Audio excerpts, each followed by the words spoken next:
Hi everyone. With Shavuot coming up tomorrow, I wanted to share an idea with you that I heard about Megillat Ruth, and it's actually a midrash on the Megillah, so not directly in the story itself. In the story itself we have Boaz, the main male hero, who very kindly gives Ruth some barley, some food to take home to herself and her mother-in-law, but it's quite a small amount. So this is where the midrash takes off. It says, remember the story of Joseph in the pit?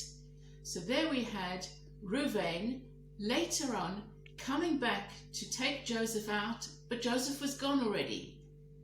And the midrash says, if Reuven had known that his story would be written down and told forever, studied by generations of Jews going forward, he wouldn't have done that. First of all, he would have gone straight to the pit, pulled Joseph out, put him on his shoulders, and taken the boy straight back to his father.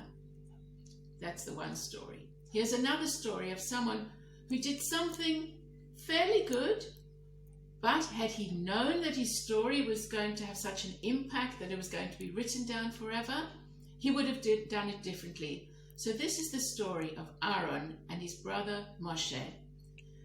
Aaron heard that his brother Moshe, his younger brother, had been appointed to be the leader of the Jewish people. And every year we read in the Torah that it says, and he went to greet him, and he was happy in his heart. He bore no resentment. The Midrash said, had Aaron known that his story would be written down and studied by generations to come, that wouldn't have been his reaction. It would have been much more exuberant. He would have run towards his brother with drums and dancing. And then we come to the third example the Midrash gives of Boaz, our hero, our male hero of the Ruth story. So he gave Ruth a few stalks of barley, which was very kind of him. He was a wealthy man and he gave her something.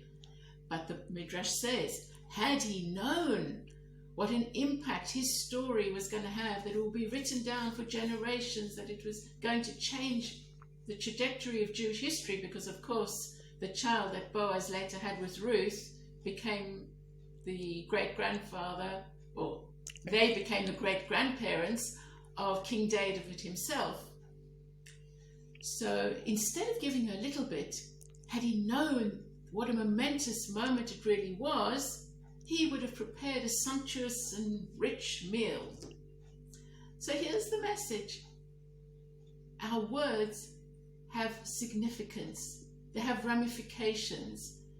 So when we have the opportunity, especially to say something nice to somebody, the idea is to say it with the fullest heart possible, to do it to the greatest extent possible, because it might be written down for generations in our family history that that person said something which made all the difference at a crucial time.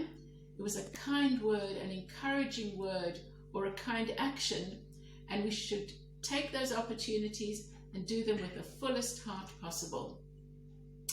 I wish you all a very good Yom Tov. It's really sad that we're not all going to be together like we normally are. Shavuot is a fantastic time of days and days of learning together, eating together, socializing. Not this year. Please God, in the near future it will be. In the meantime, I hope your houses are filled with flowers and lovely food, and that you are able to feel Yom Tov, and wishing you all a big Chag Sameach.